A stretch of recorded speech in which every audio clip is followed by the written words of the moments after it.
Hey everyone. Um, I'm just here. Wait, let me see. Is anybody here? No, nobody's here yet. It's just me. Anyway, I wanted to do this live to talk about the grand opening date. So we have set the date. It is the 19th of June, approximately 30 days from now. And so what we're intending to do is to have not everything, but most of the house ready by the 13th of.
Didn't realize I got kicked out. Sorry. Okay.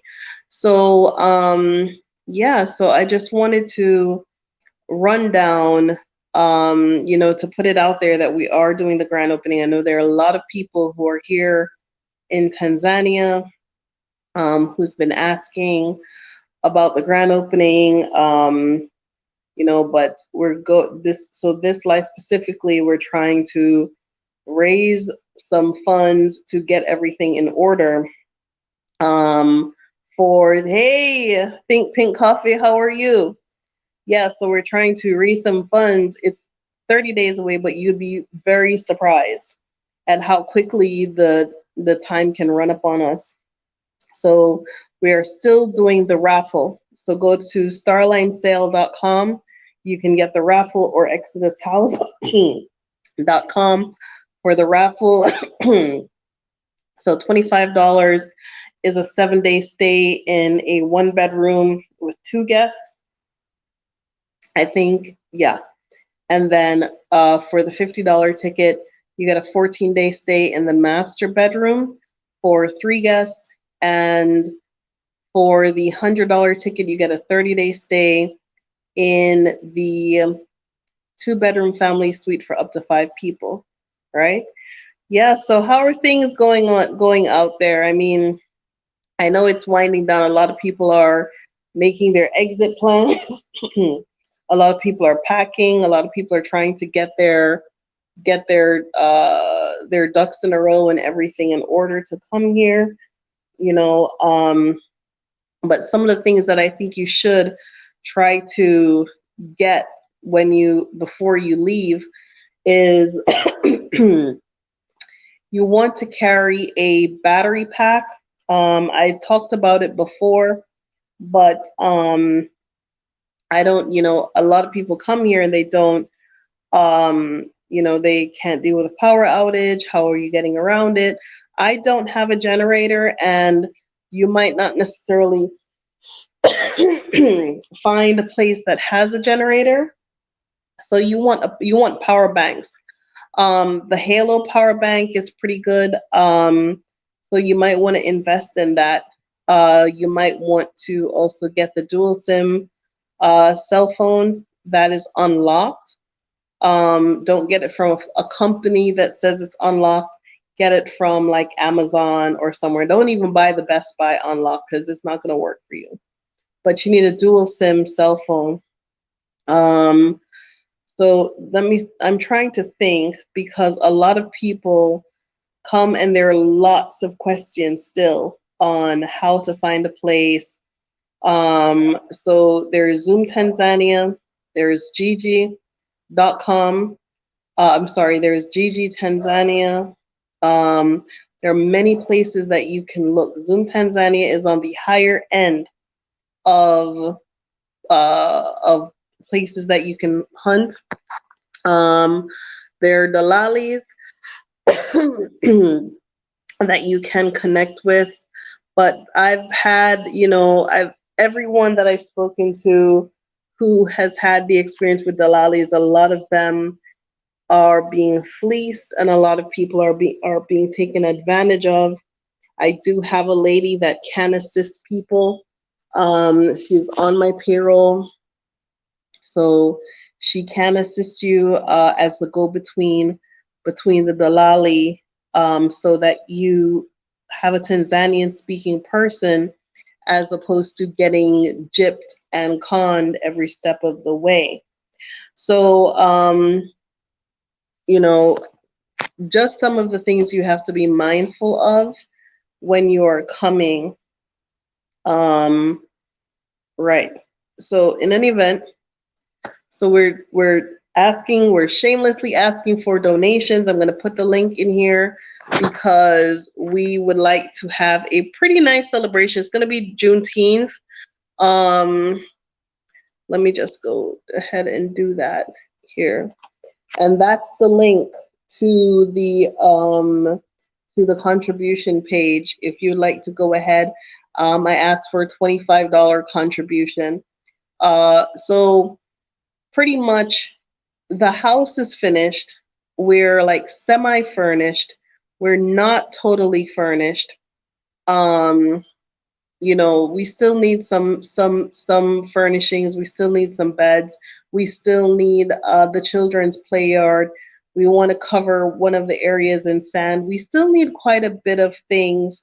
I'm not sure how we're going to do all of that in 30 days, but for the celebration, for the grand opening itself, I'm inviting pretty much everyone who has repatriated, everyone who is here, except for the person non grata who you know who you are, but pretty much, we're gonna need a goat. I ain't got no money for the goat. We're gonna need some chickens. We're gonna need someone to do the cooking. We're gonna need someone to do the cleaning. We're gonna need a lot of help on that day. But I feel like June 19th is appropriate and it does give me enough time to address all of that. So it's 30 days away.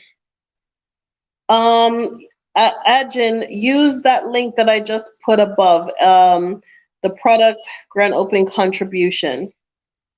Actually, I should make a donation button, but you can use that link right there. I asked for just like $25. People can always put more, but just $25.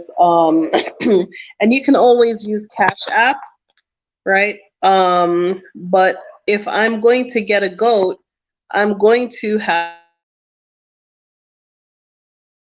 to, have all of that money ready at least a month in advance.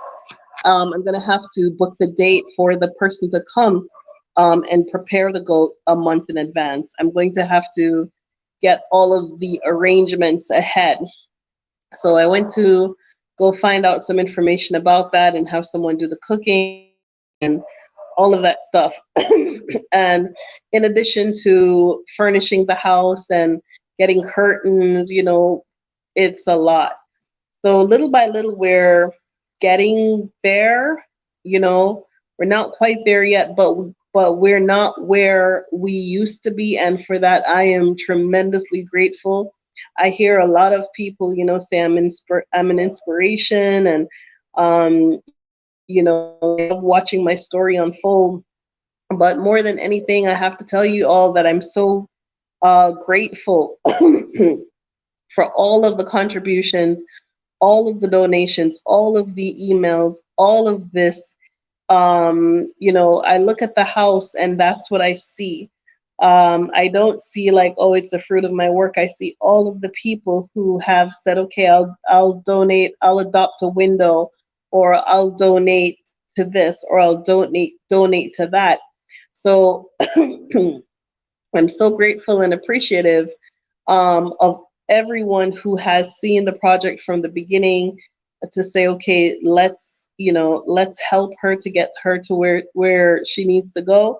And I'm also appreciative of the haters, of the people who saw the project and they were like, what the hell is she gonna do with that old pile of rocks? What is she gonna do with that? Oh, looky Lou, I heard something in Cash App. Thank you. Yeah, so I'm so appreciative. Thank you, Donnie. Yes, y'all gotta come.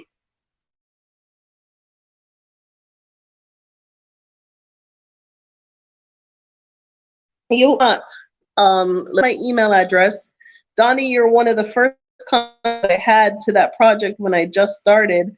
You're one of the first buy-ins. Thank you, Donnie. You're one of the first buy-ins to this project, and I tremendously appreciate that. So come the 19th of June, a lot of a lot of people are going to meet or see the project for the first time, and it's something, believe me. It's one thing to see it on these small screens and on the videos and on the phone, and if you watch it on the TV, but honey, when you see this project, it's overwhelming. A size of a window is, I don't even know how many feet we need to measure that and tell you.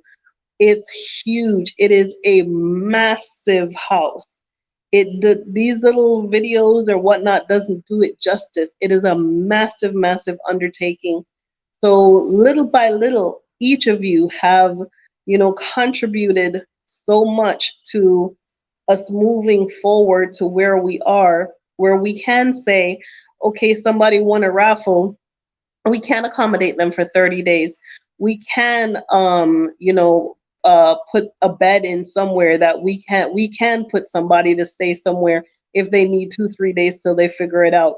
We can put someone in a room until they get to their apartment because they only need a day or two until they figure it out, right?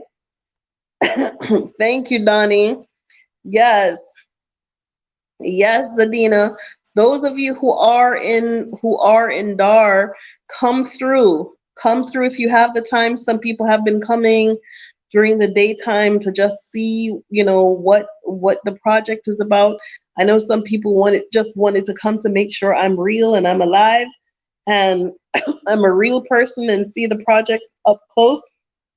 And I tremendously appreciate all of you, for coming because it to me it's like, okay, this is real, right? You see on your side, you're like, is she real? And on my side, I'm like, is anybody listening? And so when I meet people, I'm always excited, and I always, tell people that I'm excited that they're coming here, you know yes, and the haters motivate too. Yes, sure do. So let me put the link back here. So it's the same page. If you go to the exodushouse.com and you go to raffle, you select raffle, it will take you to the same page where you will see the grand opening product contribution. So you can purchase, you can make a $25 donation or something to towards our goat. Man, if it's not a goat, it's the roof. It's not a roof, it's a window. If it's not the window, it's a wall. If it's not, but something, I feel I feel good in my spirit that I'm not doing this by myself. So I'm happy to see people come and show interest in the project. It tells me something that, okay, this person there is a seed planted in someone's head that you can try, and you shouldn't be afraid to try. There is no reason why you shouldn't try something in life, right? You don't have to stay in the same place your whole life. You don't have to live there. There's nothing on your birth certificate that says you must suffer and die in one place. It doesn't say that on your birth certificate. Okay? It's set on your birth certificate. You're a live born person. You're not a tree, you're not a rock. You can move around, you can go from one place to the next, and you can make it work. You can make it into your own. You can make life into what you want it to be. It doesn't have to be perfect, but you shouldn't be afraid to try, you know. And I know a lot of us have like we have these ideas in our head about, well, I don't know anybody, what am I going to do? Blah, blah, blah, blah, blah, blah, blah, blah, blah. And you tell yourself things and you talk yourself out of things all the time. Don't do that to yourself. You know, don't do it to yourself. Just give yourself a chance. Look at it as giving yourself a chance. Hey, Miss Green Chick, how are you? Hey there, Sim. Let's see. Let's see. Yeah, look at it as giving yourself a chance. I know the other day when I was talking to y'all. Thank you, Zadina. I appreciate it. Yes. I know the other day when I was talking to y'all and I was telling you that this mouth has made millions. But what I didn't tell you is this mouth had made millions for my employers. Okay? So persuasion and assisting people to get to what they need when I genuinely believe that I was helping someone, that was my strong suit. But at the same time, I worked in an industry that did not do shared commissions. I didn't work in an industry that rewarded you properly for the kind of money that you were bringing in. And no industry really genuinely does that unless you're doing it for yourself. And so to me, that was a great motivator to always try to start my own thing, is try to start and do my own thing, because I was not going to see the type of money that my employers were seeing out of me, you know. So that kind of put a spark in my mind of like being independent. Like, if I'm making these people $300,000 a day, why can't I make myself $20,000 a day? And so these things were motivating factors to get having an entrepreneurial spirit. And you're going to have that as well, when you come. Yeah, I know a lot of people have been working in these jobs for ever and ever and ever, and you think that that's all you know and that's all you can do. But it's not. You can leave and try something else. And you don't have to tell everybody, and you don't have to share all your goals, and everybody does not have to believe that you can. Everybody doesn't have to know your business either, because there are some people who just want to know your business so that they can discourage you. Where is the church? Can I get an amen? Right? There are some people who just want to know your business to discourage you, because I'm sure if I had picked up the phone and called some people back in Jamaica or back in New York and say, oh, I found this big old rusty house and it's falling apart, but I'm gonna fix it, I am sure somebody would say, are you mad? I'm sure somebody said, are you crazy? And look where we are now. Not even 1 year later, look at what we've done so far. So I just tune people out and cut people off and block people out and stop taking their phone calls and stop calling them, because I didn't need to hear all of that while I was trying to do something. So the funny thing is, people are going to see that project and see it and go, wow, how did you get this? And without knowing what I had to do to get it, right? So let me see. Exactly. Think Pink says, you may not know your full potential until you leave your routine, until you leave your comfort zone. That's what the Queen says. Let me see. Thank you, Ajin. Yes, the land of how you went to the land of gold. Like this is real right here. This is white people are coming here. They've been coming here for centuries and getting rich here. Okay, all those people in Belgium, the Belgian chocolate is supposed to be the best in the world, but they don't grow a blade of cocoa in Belgium. It all comes from Africa.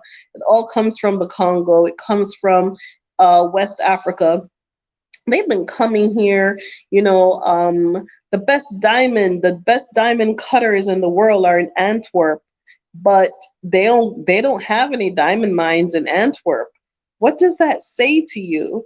The best everything comes from these European countries, but all of that stuff comes from Africa. Doesn't that tell you something? That you've been fed the wrong information. You've been given the wrong idea about what Africa is, and how you can access the opportunities that are here, because they've been coming here and poaching here for a while. What if you came here with a plan to build and grow and develop? What could you possibly do with that? With that, you know? So I mean, the finest gold in the world, right? The finest gold in the world. The people who have the finest gold in the world, they don't have no goddamn gold mine. All of that comes from Africa. All of it comes from Africa. All of it. Okay. So, I mean, and they've been coming here and then selling you a picture of African people starving and suffering, and ain't nobody got nothing, and they'll never be nothing, and they gonna be, and it's just not true. It's not true. So don't, and unfortunately, our relatives and our friends, they have all bought that pizza and they've drank that Kool-Aid, and they have all believed the media and the information that was put out to them that, oh, Africa is backwards and people are this and people are that, but it's not more backwards than where you're sitting, right? It really isn't. Let me see. Yup, we have been given wrong information. No problem, Imagine. Yes. Beverly Hamilton says, what I see in some of the video property is absolutely wonderful. Yes, ma'am. Please do come through. Yes. So we trying to raise some money for a goat. Trying to raise some money for some of the things that we need to get, so that we can welcome people. We need some music. We're going to need some drinks. We, we're going to need to have some fun, right? I want people to come, people who are all over Tanzania. There are people in Moshi. There are people in Arusha. There are people all over Tanzania who has supported this project from day one. And there are people in Mwanza who are waiting for the date for me to say, okay, this is the date. Juneteenth is the date. Okay. And if you know, June 19th is the day of the last emancipated slave in the United States. So not that slavery was not, that the slaves didn't get emancipation, it's just the last day. Okay, and not that slavery did not continue after Juneteenth, because there are people that white people just never bothered to tell them that they were free up until the 1940s and 50s, if you believe that. Yes, that really happened. But anyway, Juneteenth is very significant for JoJo and I. Something tragic happened, and we overcame it together. And that after that occurred, I was like, I'm not playing with this country anymore. I'm not gonna. Jamaican people say, "You sleep, mark death." So I'm like, no, no, no, no, no, no, no, no, no. I'm not gonna give this country, the United States, another chance. Nope, nope, nope. So I left. I plotted and planned, and a few weeks later, I was here, and I just kept running. Yes, yes, Beverly Hamilton. Yes. So you can do something, right? You can do something. You can do something. I was speaking to a lovely lady. Was it this morning or yesterday morning? I think this morning. The days run into each other. But you know, we were talking about our similar health histories, and in 2013, I was diagnosed with a brain tumor in 2013, and they told me that my the hormone that was being produced in my pituitary could not it would not allow me to create a child, you know. And that was like, okay, all right. I have this mentality that I do not believe anything that they have to say.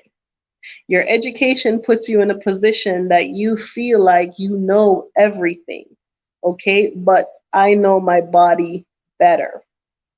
And how we discovered the brain tumor is I know my body well enough. And I went to my physician and I said, I have a brain tumor. And he goes, oh, no, you don't have a brain tumor. You're too young. And I'm like, well, so don't young people get brain tumor and die every day? And he goes, no, you don't have a tumor. And he did the hormone test, and the hormone test demonstrated that I did have this abnormal hormone being secreted. And they put me on the medication and they suggested surgery and this, that, and the third. And the irony is no one at any point said to me, well, you're kind of fat. You could lose a little weight. They never said that to me. They just gave me meds and started sending me to the doctor. So I was seeing an endocrinologist, the endocrinologist. I was seeing my physician. I was seeing a neurologist. I was seeing all these goddamn doctors. And I remember just lying on my bed one day, so drugged up and so frustrated with my life that, I'm looking at my dresser and it's covered with pills. And on top of it, I was seeing a psychologist because the medication that they were using to shrink the tumor, it also contributed to me staying awake, and the tumor itself did not allow me to sleep well at all. So in order to get that the drug for sleeping, I had to go to a psychologist, or who could write that prescription. So I was like, okay. And I was lying on my bed and I was looking at all of these drugs just on my dresser. And I got so angry, and I got off the bed and I threw all of them in the toilet because I was saying to myself, these people are everybody's getting their money and I wasn't getting better. I couldn't drive. I didn't even remember where I parked the car sometimes. Half of the time I was afraid to hit somebody if I was driving. A third of the time I was too out of it to even, make anything productive of myself. And I got so angry and I threw away my drugs and I said, Renee, you come from Jamaica. You know how to fix this. And, after I threw away the drugs, I crawled out of my apartment, held on to the banister. And remember, I'm still not so well. And I'm holding onto the banister and I went outside just to get out. And from that little walk, I shuffled up the block and then I shuffled back. The next day, I shuffled up the block and around the block. The next day after that, I started shuffling and shuffling. And from there, I started to walk 4 miles a day.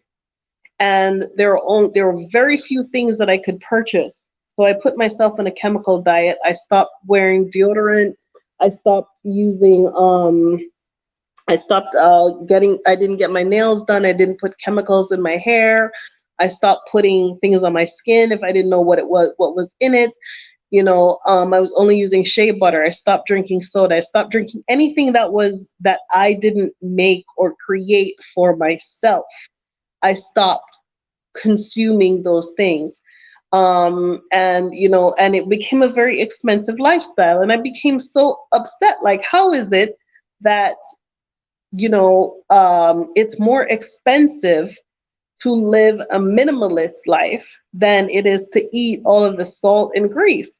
It shouldn't be some kale shouldn't be more expensive than some French fries. And so I started to, hey, Will, how you doing? right? So yes, hey Adnan. Yeah, so I said, I'm not fitting to stay here and die. And the country where I was born, Jamaica, is one of the very few countries that actually fluoridate their water. And I said, fluoride is death to black people. It becomes a compound inside the intestines, and it is not good for black people at all. So I'm like, you know what? Take your monkey butt back to Jamaica, because I was in America brushing my teeth, washing my face, having a shower, washing my hair, cooking, cleaning, eating this fluoridated poison that was in the water.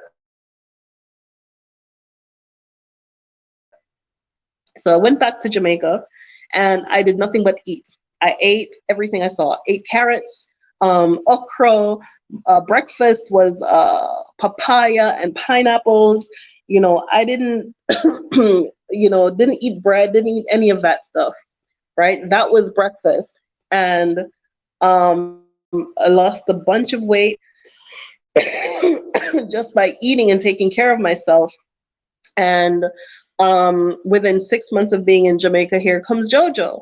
So the same baby that the endocrinologist, the scientists told me that was going to be physically impossible. Here go the baby. And after I delivered JoJo, I had to take an MRI. I had to take MRIs every 6 months to monitor the brain tumor, and the brain tumor had shrunk to the point where it was not visible on an MRI.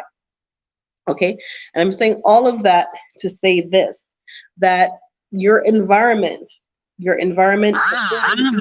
what you consume, what you allow into yourself, your environment is a major contributor to your health, your well-being, and your lifestyle. Jojo is a walking miracle. She's an anomaly. I had her later. I was closer to 40 than I was to 30 when I gave birth to Jojo. She's an anomaly. She's a walking miracle.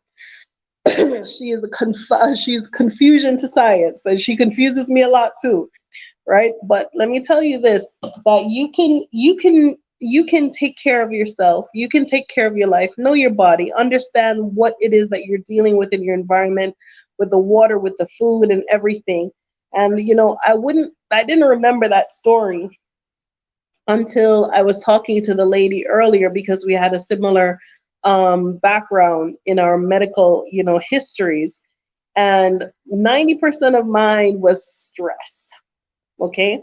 But what going through that illness allowed me to do, it allowed me to pause. It allowed me to say to myself, am I in a fruitful relationship? No, I was not. Am I in the kind of career that I want to be in when I have children? No, I was not. If the industry I was involved in disappeared overnight, would you survive? No, I would not. So from my deathbed, I started to code. I started to learn how to build websites and mobile apps. I started to write projects. I started to paint. I started to cook. I started to hone in on the natural talents that I have. I started to dig. I was digging around in myself. Being sick allowed me to pause. And the ancestors said to me that, I remember when I was in bed one day, when I was still taking the meds, the ancestors said, "Oh, so you plan to die? You plan to just come here and die, and all the stuff that we put in you, you're gonna die here. You said you were gonna go to Africa, you still here." And the messed up thing about that is, after all of that, I got the money to go to Africa, and I didn't know anyone, and I did not go. I didn't leave. I'm talking about 2013, and I went to what was familiar to me, which was Jamaica. I went back to Jamaica, and boy, that was brutal. Okay, it was brutal. I should have gone to Africa, where I knew I was supposed to go. I was doing everything. I was like, in the Bible, there is Jonah and the whale. And Jonah, he did not want to go to Nineveh. He was trying to do everything else but go to Nineveh. And he got himself on a boat, and he was bad luck for the boat, and they knew it was him, and they threw him over the boat. The whale ate him, and he got spit out where? In Nineveh. And that's my story.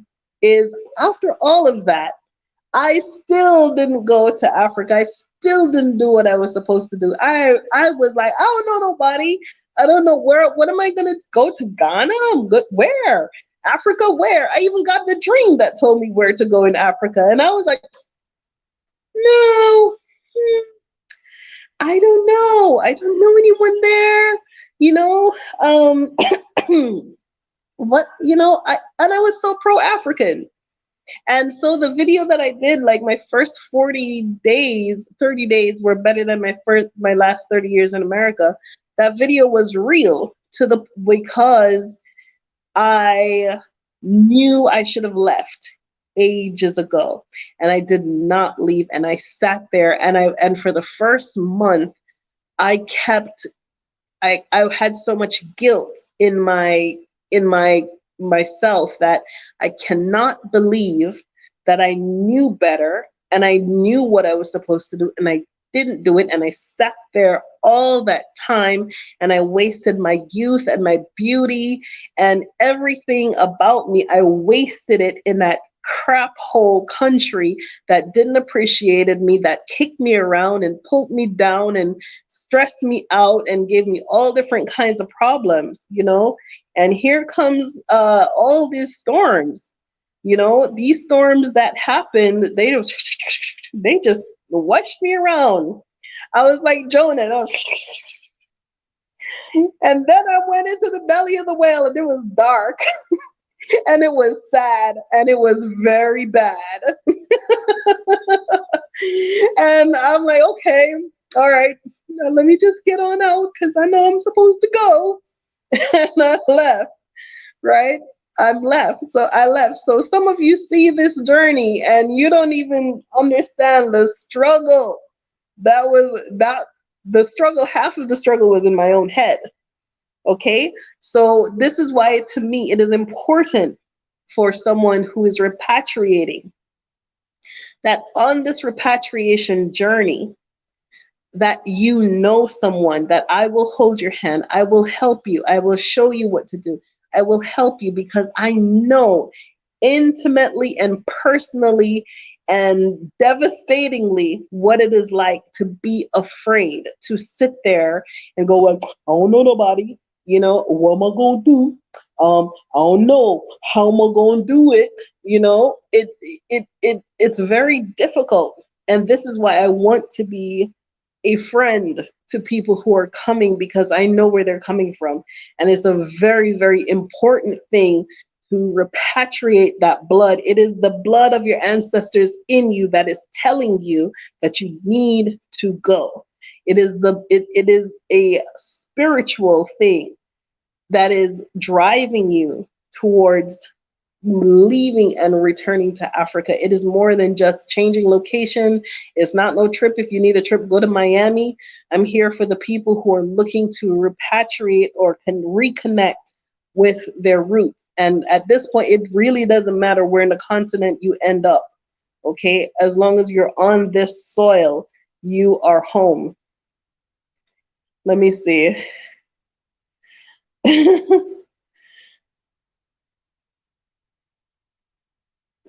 Oh no, Will said he got hurt on his first day when he went to South Africa. I hope you're okay. Uh, he said he almost got hit by a car. Yes. Ajin, hurry up. Ah, mosquito. Oh, hold on, let me see. Yeah, don't worry about the hate. Don't worry about let me see. Yep, the medical industry is serious in America.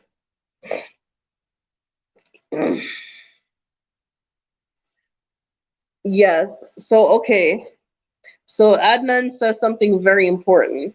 He's in the UAE. He's an Indian fellow, and he says that in the UAE they import all the GMO grain and American products, and he can feel his body is not accepting it. And he lived in Russia, and they banned the GMO, and like he lost 31 kilos in a year with doing nothing. And that's what I'm talking about. Doing absolutely nothing, right? Hey Will, thank you. And thank you, Emily. I appreciate it. Yes, yes, yes. So just leaving, just leaving out of the environment where everything is polluted, the air, the water, the food. I told you I went back to Jamaica and all I did was eat. I was on a no workout routine. I wasn't going nowhere. I wasn't doing anything. It's too damn hot in Jamaica to work and walk. I wasn't doing all of that. I would walk in the morning. I walked for an hour before the sun came up.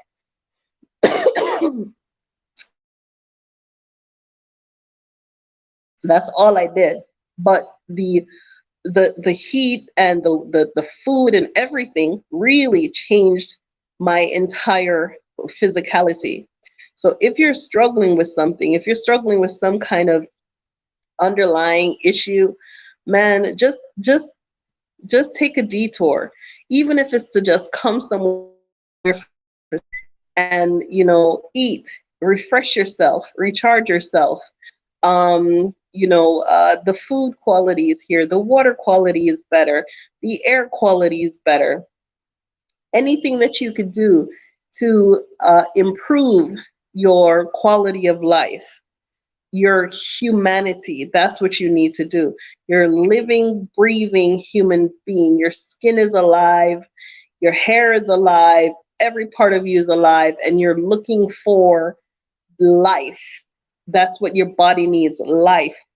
Food, access to good food that is grown in non-GMO soil, that's grown in non in without pesticides and all of that stuff and crap. They're killing us in all different kinds of ways, and the number one way is food. Okay.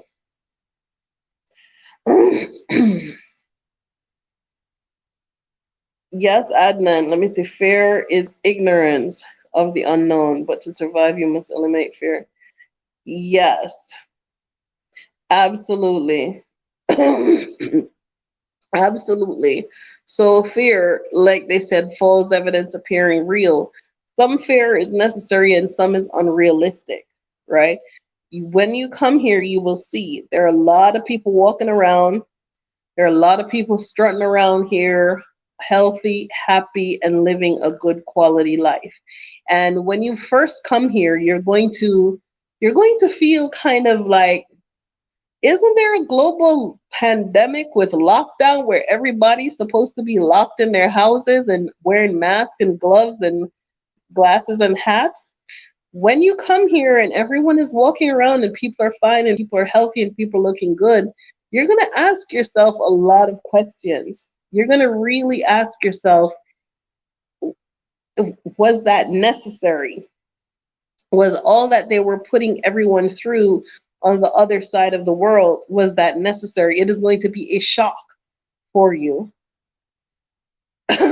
Yes, A Sims, the truth, absolutely. The truth will set you free. So eating is going to help you.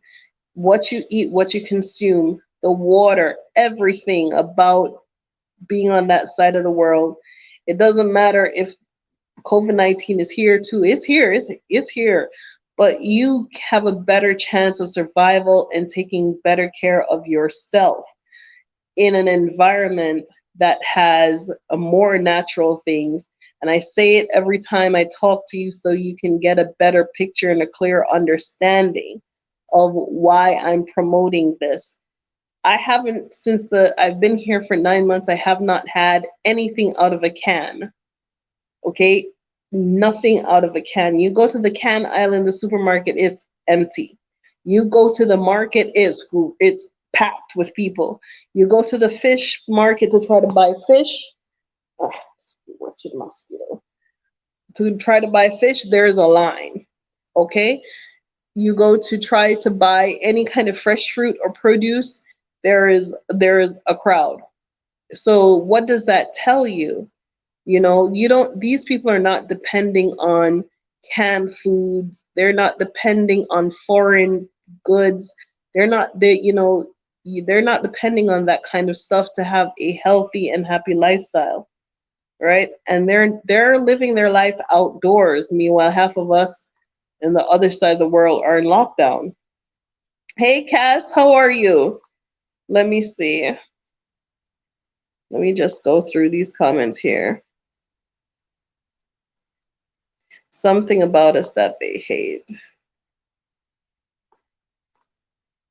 Yeah, but there's so many healthcare is death care.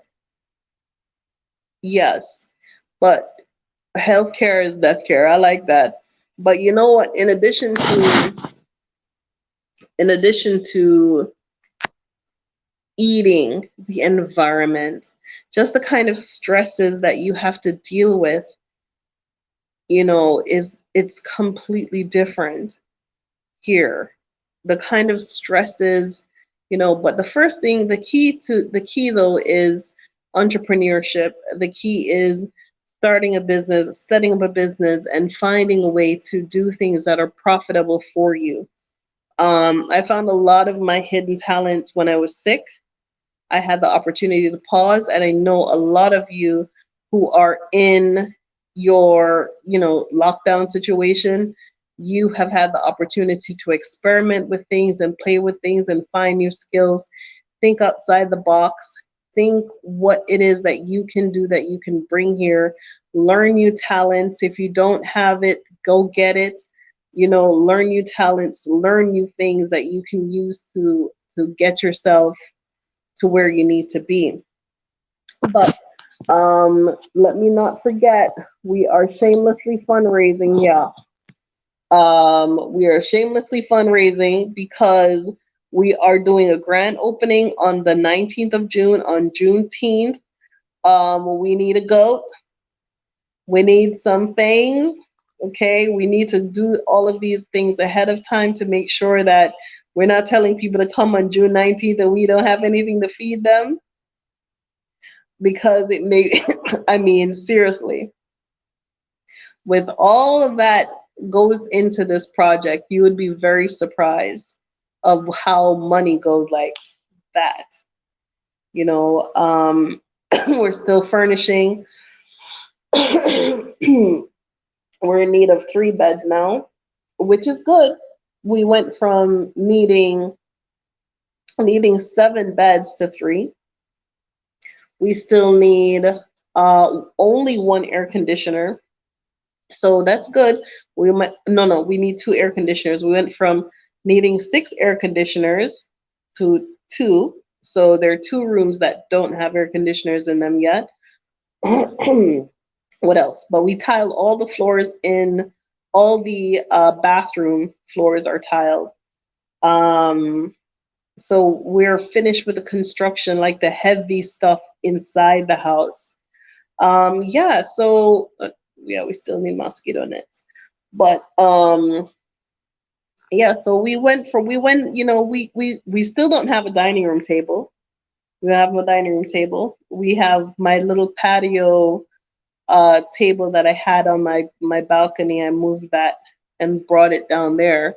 So we still don't have one of those things.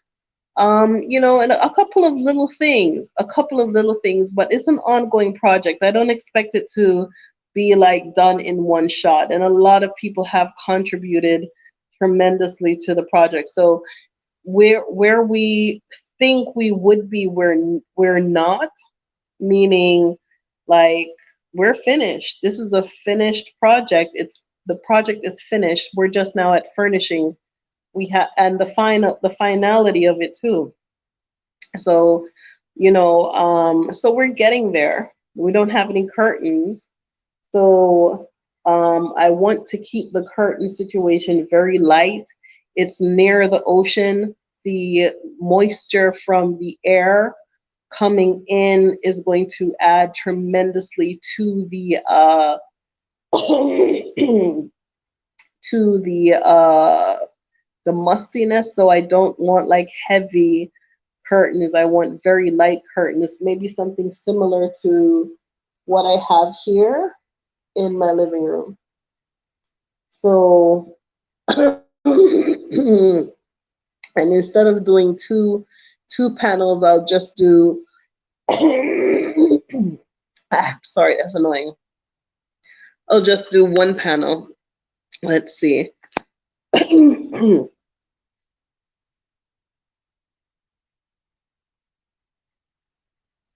Yeah, so there is no such thing as McDonald's here in Tanzania. Um,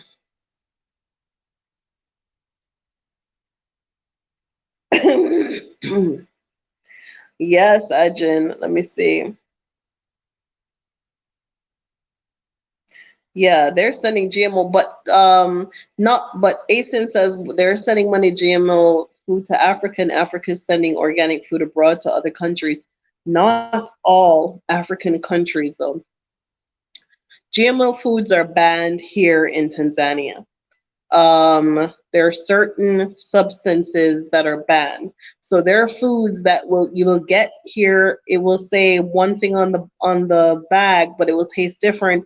And when you read the ingredients, you'll see it's missing at least 100 of the bad ingredients. So there are plenty of foods that are banned. GMO are banned. Monsanto is banned. Monsanto cannot do any business in this country anymore. Okay, so they have been chased out at least 5 years ago. I think that was one of the things that Baba Magufuli had done. So there is no Wendy's, there is no Burger King, there is no McDonald's. There is KFC, but the KFC they use the local chicken. Yes, Sim, I'm using the fan. So the fan here, I have the fan on, and the fan is really what's annoying me. But yeah, man, I drink my sorrel. I have my guinea hen weed. I'm gonna drink my sorrel and my ginger and thing. But the fan always annoys me. But let me see what else.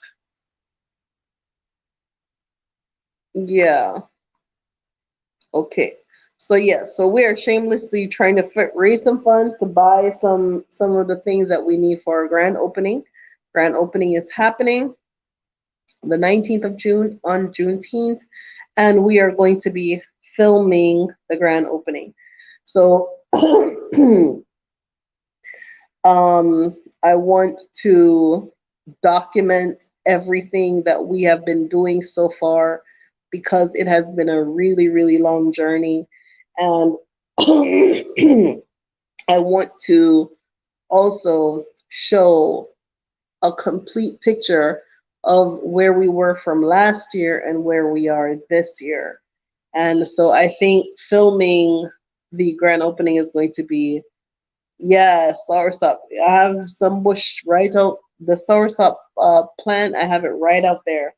So I'm going to go out there and get 2 leaf. But this is what I want you all to know is, I told you my story about the brain tumor. I told you a lot of my stories. I told you a lot of the things that I've been through, a lot of my experiences. I hope it inspires you so you understand. So when you see the Xodus house, know that I didn't just come out of the clear blue sky and all of a sudden I have the Xodus house. I had my own challenges. I had my own challenges. I had my own demons. I had my own struggles. I sat there and I stayed in that cesspool. And even when I had the money, I looked at Africa and I was like, I don't know. I don't know. I started to believe what other people thought I was saying to me was that I was crazy. And why couldn't I just live a nice, quiet life in America? And, but that's not where the ancestors wanted me. They wanted me here. And I knew since I was a child that I was supposed to be here. So when I gave birth to JoJo, I was coaching her. I was coaching her from the time she was born that we were going to live in Africa, that she was going to see elephants and she was going to see this and she was going to see that. And I planted it in her head where she belonged, so I made it something of a goal for us to achieve together. So, so from the time JoJo was born, I was preparing her, but I needed her to be able to talk and I needed her to be able to walk. So those things happened, and then COVID happened, and I was like, load, you know.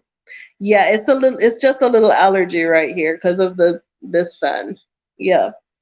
So, I tell you all of these stories about myself, so that, I'm not going to say if I can do it, you can do it, but that you're speaking to someone who has been through a lot. I have been through it.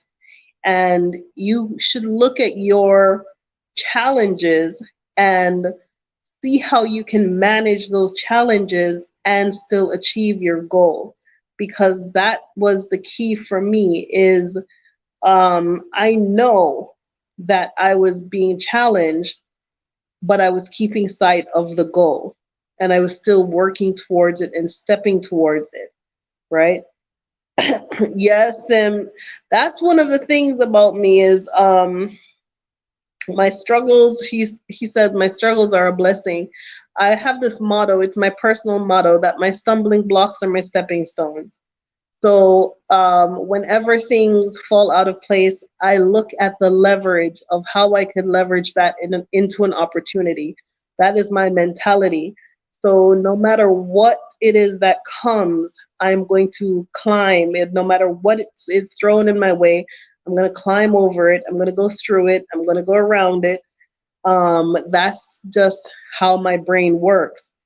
And for me, I'm accustomed to chaos. I grew up my parents are chaotic. My mother's chaotic. I grew up in chaos. So when I see chaos, I navigate a lot easier than someone who does not know chaos or problems or how to deal with issues or difficult personalities or difficult people, or somebody's talking about you, they don't like you, they don't blah, blah, blah, blah. From me, I'm already trained on how to navigate circumstances like that. And I can tune things out. Like I know what I'm dealing with and I know what I can't deal with. I know what I can handle and I know what I can't handle. And I know what I'm not going to deal with anymore. So it's a very important thing to know your limits, to know where your boundaries are and how you can manipulate your boundaries, right? You don't have to lower your self-esteem.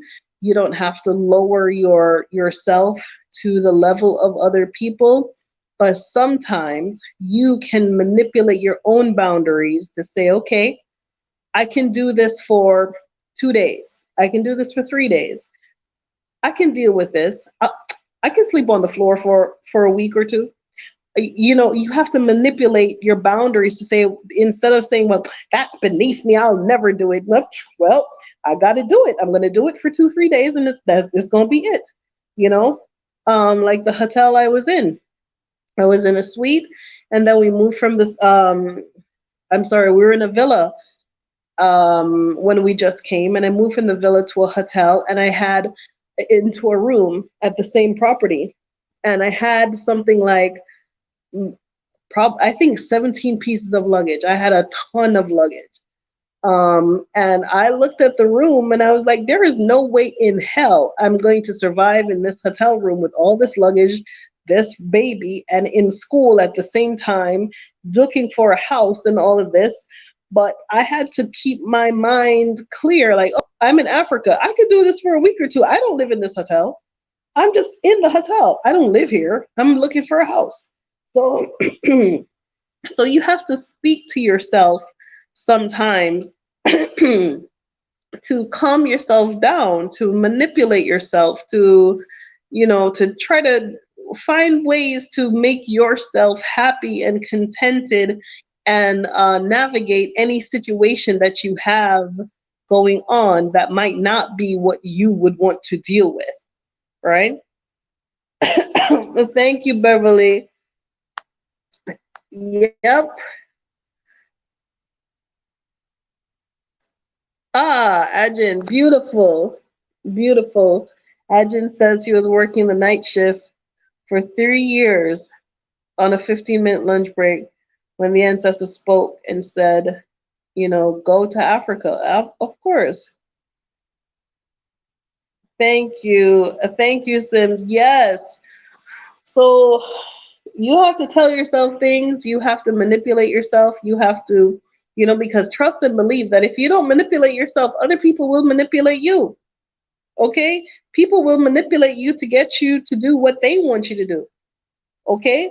Sometimes you have to manipulate yourself to get you to do what you want to do. Okay, like you might not want to work out when you get up first thing in the morning. You might have to manipulate yourself to say, okay, let's get it, let's go. If I do 20 jumping jacks, I'm gonna get this, I'm gonna get that. You have to find ways to work around yourself to break habits, especially habits where you have negative interior thoughts and negative interior conversations with yourself, because a lot of us do that, and I do it. I know you do it too. You know, you have to find a way to tell yourself to shut up. God damn it! I'm trying to have a nice life here. Stop worrying about this or worrying about that or how I'm going to do this or where that's. No, no. You tell yourself to shut up sometimes. You tell yourself to that, it's going to work itself out, right? It's going to work itself out. I got this. I got me. And I'm going to tell you who are there. I'm going to tell you something. If you have your health, your health is the most important thing that you have. It is your most important asset. And I did not know this until I was lying on a bed on all different kinds of drugs that, we talk about money and we talk about our career and we talk about everything, but your health is paramount to everything. Your health is your number one goal. Your health should be your number one priority. Your mental health, your physical health, your spiritual health, it is your number one priority. And if you're living somewhere where you don't have a connection with yourself and your creator and your temple and your universe, it's a pointless existence. you're not living, you're just existing.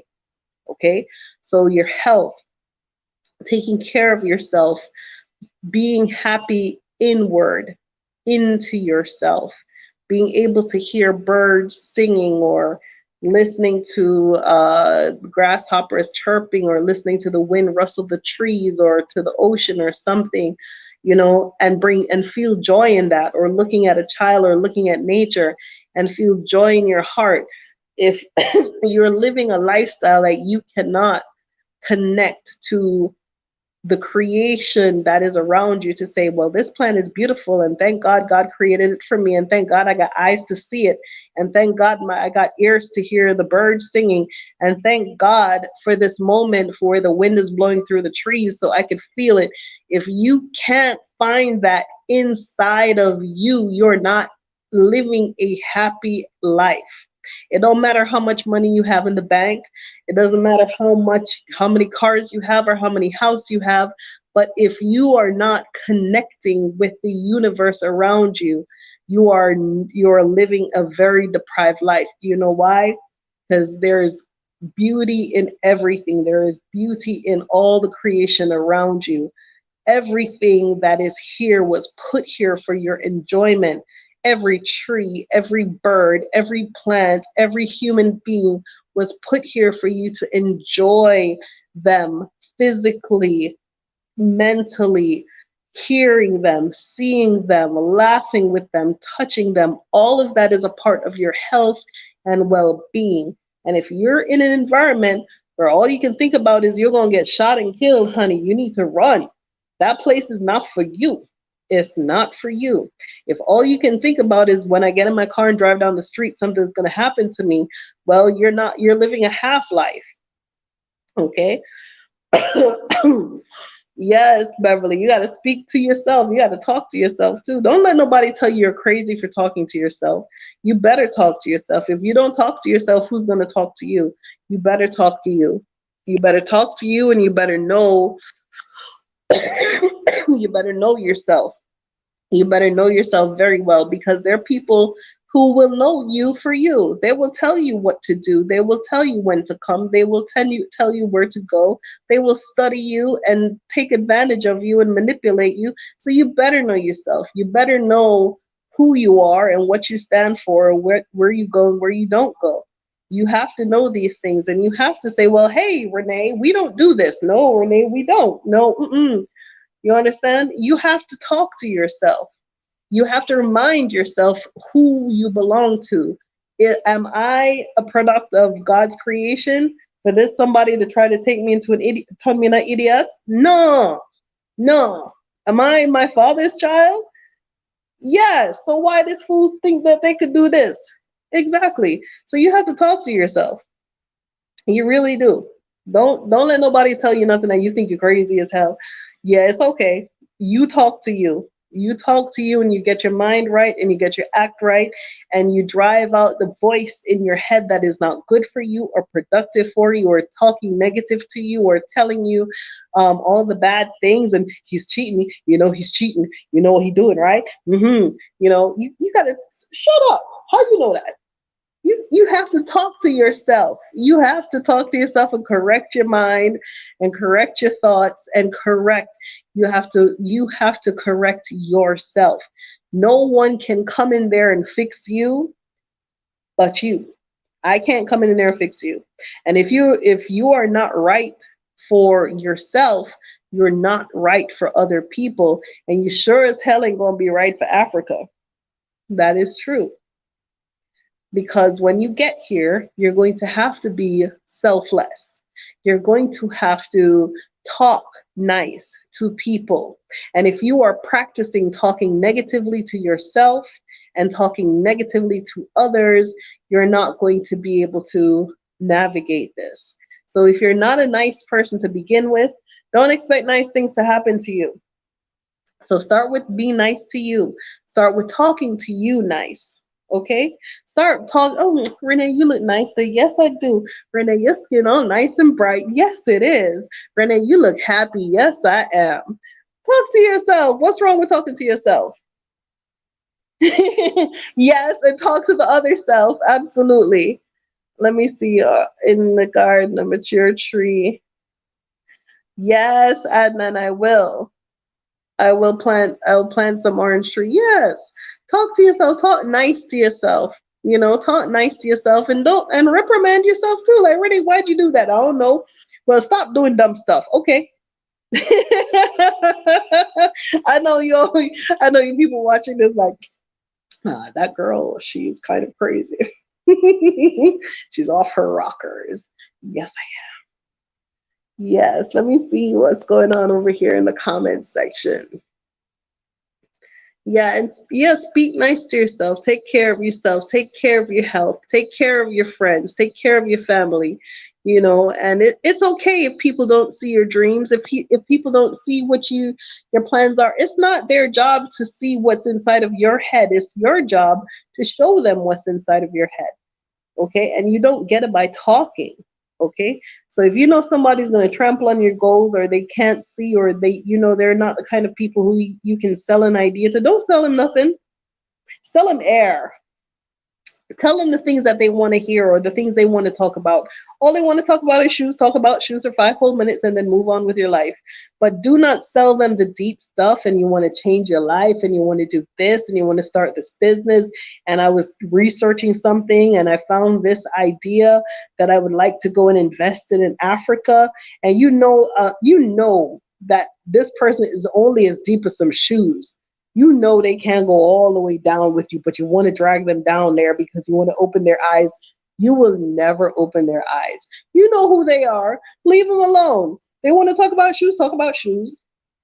And you build, you write down the things that you see, you write down what you want. You formulate the things that you want. You research, you find out information, and if you see something else, you pull on that thread and see where it takes you. Find out more knowledge, write it down, feed yourself. Sometimes you have to be your own cheerleader. Unfortunately, the people around us doesn't always see what we see, but it's up to us to do the work to make them see. I know half of y'all thought I was goddamn crazy with that windblown, tattered, rust-ridden, salt-cracked old house. I know most of y'all thought I was crazy as hell, but it was all right. It was not your responsibility to see what I saw, because what I saw was in my head. But it was my responsibility to show you what I saw. So, you know, Will, so we already know you off your. Hey, it's the crazy people that change the world. Yes. Let me see. Yes, Adnan, respecting human. Shout on the truth you speak. That's right. Let me see. Oh, thank you, Cass. I love you too, honey. I love you too. Yes, you gotta put some. I gotta put some energy in y'all. I gotta put the energy in you to strengthen you. So I gotta tell you these things, and I'm gonna put the information in a way that you can have more access to what I'm talking about. But you need to be told these things, that your life is valuable.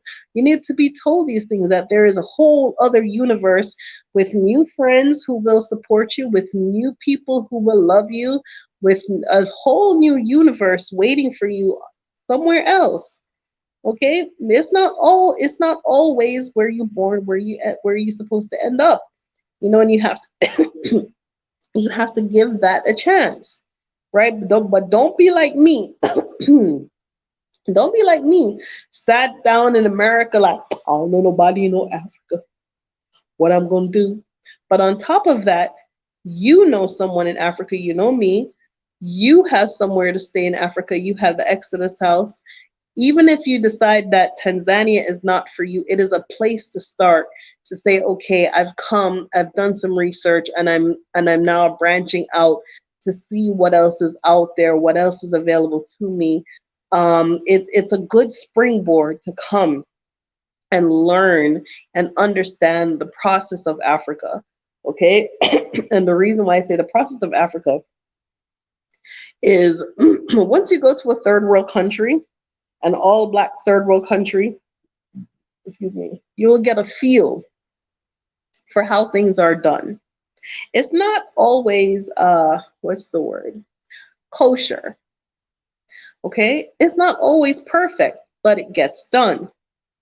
And coming from a place like Jamaica, where Jamaica is one small Africa. It has we have the language, we have the food, we have the mentality, the government system, the education system, all of it, all of it. Might as well they just call it Jafrica, okay? But Jamaica is a very good testing ground to come to a place like Africa. And I have that training. But a lot of you coming from the United States, never traveled, never been anywhere before, coming here for the first time, it will be a shock to you. It will be what's the word? It will be like, I don't understand how these people survive. You will have to question a lot of what you have been trained to, and to accept this as how life is supposed to be. And it's going to be hard, and it's going to be difficult, and it's going to be strenuous on you psychologically and emotionally. Okay, so I'm not telling you that you're going to come here and it's going to be a cakewalk. I'm telling you, coming here will expose you to a life that you did not know existed, but it is far less stress. It is far more beautiful. It is far more rewarding, and it is much kinder. So just roll with the punches. I commend those of you who have left, who've come, and you're challenged at every beck and turn, like, how am I going to do this? But you get up every day and you're happy and you're in a new place and you're tried new things. I commend you, people, because I don't know what I would do if I just came somewhere from America and never spent some of my life in Jamaica well enough to know how it works. And y'all hang in there and you stick to it and you love it and you're happy here. And it just really makes me feel good that your spirit knows the difference between right and wrong. That yes, things are materially more accessible in the United States, but where it matters and where it counts for your humanity, Africa stacks up above everything in the West, everything in Europe, everything in the United States, everything everywhere else. Africa stacks up. For all its challenges and bad roads and know this, know that, and the power outages and water shortage and blah, blah, blah, blah. For all of that, it stacks up. No competition, bar none, to anything, any kind of life that you think you have in America. All right, let me see here. Okay.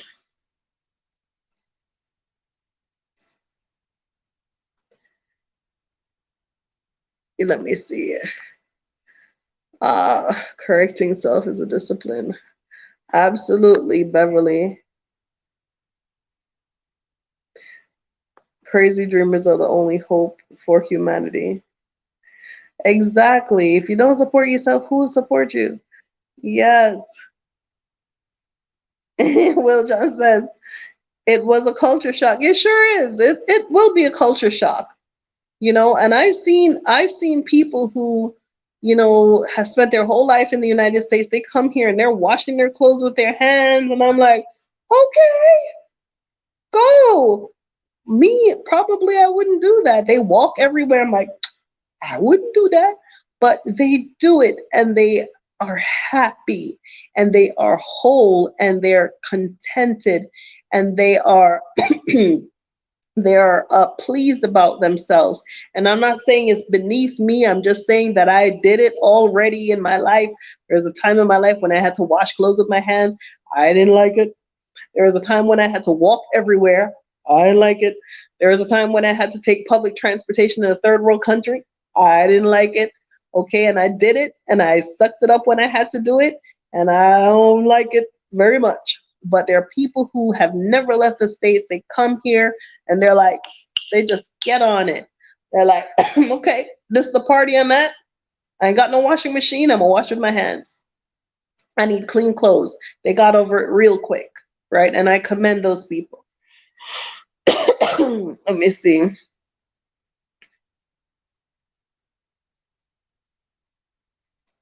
Yeah, Africa has enormous potential, Adnan. Okay. Will says, even in South Africa is a little more modernized. There's some things he had to get used to. Yeah, yeah. Let me see. Yes, Will says it is rewarding.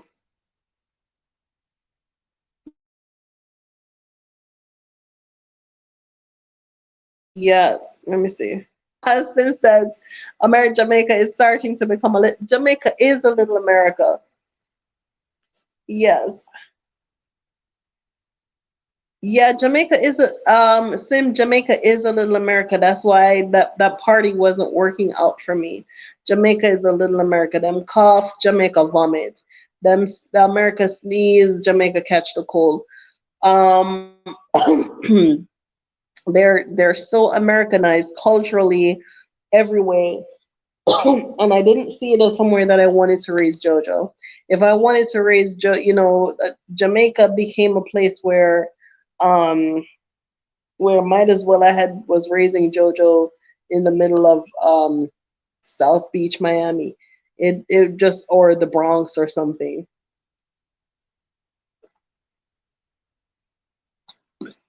Excuse me. I took her there when she was just born because of for the food.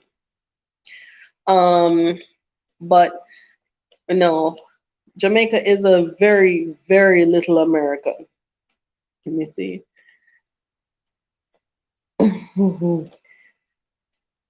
Yes, thank you, Miss Beverly. Y'all come on through. Come through. It's a challenge. It's a challenge, but what are you? You're are you a man or a mouse? You can be challenged to be a better person. You're gonna leave your comfort zone.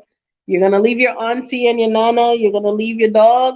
You're gonna leave your comfort zone. But what is here is far more rewarding than anything that you're leaving behind. Okay, and your personal relationships are important to you, but if you come and you give it a little try. There's a lady, I'm gonna talk about you. I'm not gonna call your name, but there is a lady that I would say she is one of my textbook examples of what it looks like gone right. So in December, I had taken a break and I went to Zanzibar and I came back. And right before I went back to school, this lady came right in between the holiday break. And she came and she sent me an email. Hey, I just landed in Dar es Salaam. Um, I would like to connect with you. I know you're very busy, but I was hoping to catch you before you went back to work. So I thought, this lady is smart. She already knows that I'm on a break and I'm down. I'm on downtime for at least another 2 or 3 days. So I'm like, okay. So we met up at a restaurant and I loved her. I loved her the minute I met her. And, she said she needs help to find a house. She's not here on vacation. She's trying to repatriate. She needs help with a house. I called my landlady. Hey, um, is that house that I've been showing to everybody, is it still available? She said yes. Within that week, she got the house. I said to her, hey, I know a guy who makes great furniture. Okay. He made her furniture. And she was just like everything that I offered her as far as help. I know a driver, I know this, I know that, this is the app, this is what you need to do, this is everything that I offered her by way of help. She took it. And she sent me a text on Monday with a Tanzanite ring. Her Tanzanian fiance engaged her on Monday, right? I saw it coming, but she started a couple of businesses, as an investor. So her life has just gone from, she came with a suitcase in December. On the 27th of December, I won't forget it. On the 27th of December is when she came, is when she contacted me. Came with a suitcase. She got herself a man. She about to get married. Okay. Now, her story was very, very easy. She came, she needed a place, got a place, but there are people who came and I'm like, okay, this is a place for you. I don't think I want that. I don't think I can do this by myself. I know people. And I leave them. I'm like, okay, hey, for every one of you that know what you're doing, there are 10 more people who need my help. And, they're gone back in a month, in 2 months. They're gone back in no time because I was trying to navigate or help them. And I wasn't charging anything at that time because it kind of just fell into my lap, you know? I didn't expect that when I started this channel that I would be assisting people to find housing and things like that. I didn't expect that, right? So yeah, so this lady, that's a beautiful, beautiful story. But what I want, what's going to be more interesting for me is the children, is children that come out of these unions of these American women and these Tanzanian men. I can't wait to see the fruit of that union. To me, that is going to be the reward. That is going to be, you know, a life, a new person with a new outlook on life, a new personality, a new thing to say, ah, this new thing exists in this world because I helped to bring that about. That is going to be the exciting thing for me, is when I get old and I can see all of these children that are going to be a product of the unions and the relationships that I aided to bring about. That is going to be my the thing that I will be most proud of, right? So no, Adnan, guns are not allowed in Tanzania. The only place I mean, they're civilized over here. This not no America. They're civilized. So guns are not completed. Let me see. Let's see. Yeah, so she's one story. There's another lady who I negotiated her lease before she even got on a plane. You know, she came, she got a nice house, and she was able to just go. Okay. So it depends on the kind of help that you need, and it depends on what you are looking to do. Okay. If you're here on vacation or if you're here to see, that's okay too. You don't have to make the decision all at once. It's okay, you know. Um, I do have guides. I have people who can help you to get around. I have people who can help you all around Tanzania. Can help. I can connect you to people who have investment opportunities as far as farming and agriculture and real estate. I have all of those contacts that are available to you depending on what your needs are. So, you know, you have someone, and these people are coming to me. I have Tanzanian landlords who are emailing me or who are communicating with me. Hey, I got some property. If you have somebody who is looking for a place to rent, connect with me, you know. So I didn't expect all of that. But the point is, you are not alone. You don't have to sit there and go, well, I don't know what I'm going to do. You know what to do. To get you on a plane is what you need to do. Okay. So anybody got any questions for me before I go? It's 1:30 a.m. I need to put my old butt in bed. Yeah, I need to put my old butt in bed. So let me see. So we are trying to raise some cash over here for our grand opening. Our grand opening is definitely going to be the 19th of June. Y'all, please go and buy the raffle tickets. Exodus, let me see, exodushouse.com. Let me put that here for the raffle ticket. Buy the raffle ticket. I know everybody wait until the day of the raffle to buy the raffle ticket, but buy the raffle ticket. So let me see, 19th of June is the drawing date. Let's see, exodushouse.com. That's the drawing date. It's the same date as the grand opening. So make your reservations. Okay, Beverly, do that.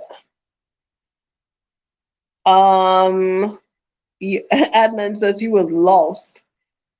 Listen, I have a lot of experience in Dubai, Adnan. I know exactly what you're going through.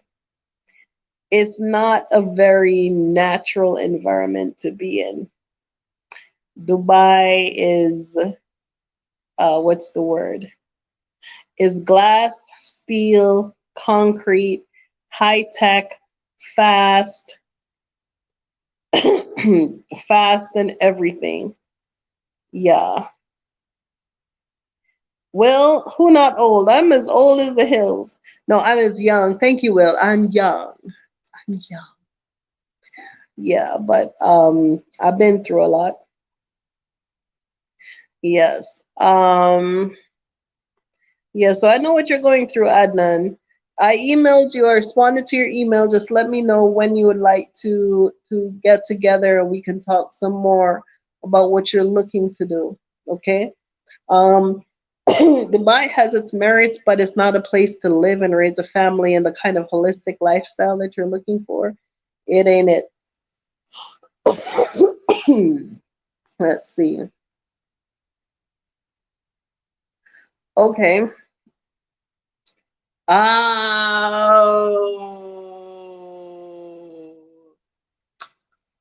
Ah,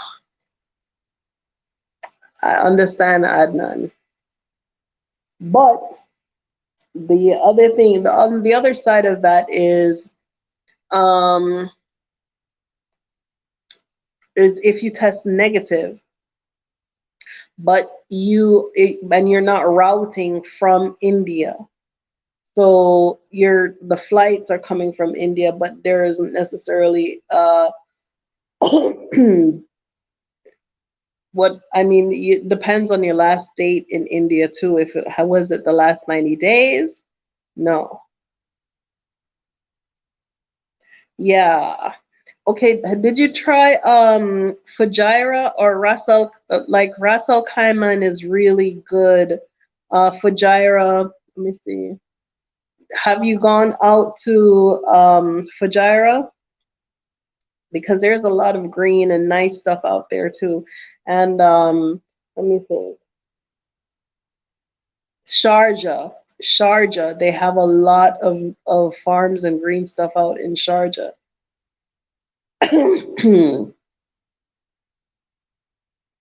Yes, Harmony, it is not. It it's not for black people. Um, I hear a lot of people say this is not for black people, but I will tell you that I was treated very well when I was in Dubai. I will tell you that much. Um, but my experience is different. Hey Anna, how are you? Okay. So Adnan says, let me see.